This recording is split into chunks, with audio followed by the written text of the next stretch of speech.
Hi, நம்மளோட subscriber வெளியூர்லேருந்து ஒரு டவுட் கேட்டிருக்காருங்க கமெண்ட்டில். நான் வெளியூரில் இருக்கேன். சென்னையில் சில லொக்கேஷனை சொல்லி லைக் ஓஎம்ஆர், சிறுசேரி இந்த மாதிரி லொக்கேஷன்ஸுக்கு கொடுத்து இங்கெல்லாம் பிளாட்ஸ் அவைலபிள் இருக்குதுன்னா நான் எப்படி தெரிஞ்சுக்கிறது? ஃபேஸ்புக்கில் ஆட் போடுறாங்க, அதை நம்பலாமான்னு கேட்குறாரு.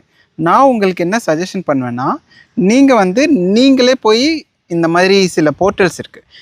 இந்த மாதிரி ப்ராப்பர்ட்டி போர்ட்டல்ஸில் எனக்கு இந்த ப்ராப்பர்ட்டி வேணுங்கிற மாதிரி நீங்கள் ஒரு ரெஜிஸ்டர் பண்ணிங்கன்னா உங்களை நிறைய பேர் காண்டாக்ட் பண்ணுவாங்க. அவங்கக்கிட்ட டேட்டாவை கலெக்ட் பண்ணிவிட்டு நீங்கள் ஒன் டே உங்களோட ஊர்லேருந்து சென்னைக்கு கிளம்பி ஒரே நாளில் ஒரு 4-5 ப்ராப்பர்ட்டியை நேரில் போய் ஃபஸ்ட்டு பாருங்கள். பார்த்துட்டு உங்களுக்கு அந்த ப்ராப்பர்ட்டி பிடிச்சிருக்கு, அந்த லொக்கேஷன் உங்களுக்கு பிடிச்சிருக்குன்னு டிசைட் பண்ணிட்டீங்கன்னா அதுக்கப்புறம் அந்த கம்பெனியை பற்றி ரிசர்ச் பண்ணிவிட்டு எல்லாமே செட் ஆச்சுன்னா தான் நீங்கள் அட்வான்ஸ் கொடுக்கணும். என்ன வெப்சைட்டில் மென்ஷன் பண்ணுறீங்க?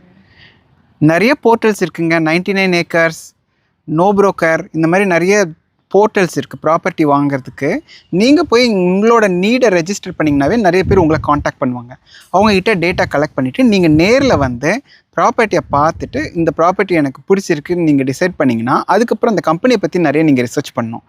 டாக்குமெண்ட்ஸ்லாம் வாங்கணும், லீகல் டாக்குமெண்ட்ஸ் வாங்கிட்டு உங்களோட ரிசர்ச் பண்ணணும், லீகல் ஒப்பீனியன் வாங்கணும் ஒரு வக்கீல்கிட்ட.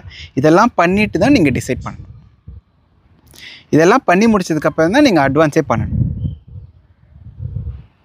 பிளைண்டாக ஒரு ஆடை நம்பாமல் நீங்கள் இறங்கி ஒரு நாள் அலைஞ்சு திரிஞ்சுதாங்க ஒரு ப்ராப்பர்ட்டியை டிசைட் பண்ணணும். ஆன்லைனில் இருக்க ஆடை பிளைண்டாக நம்பக்கூடாது. See you.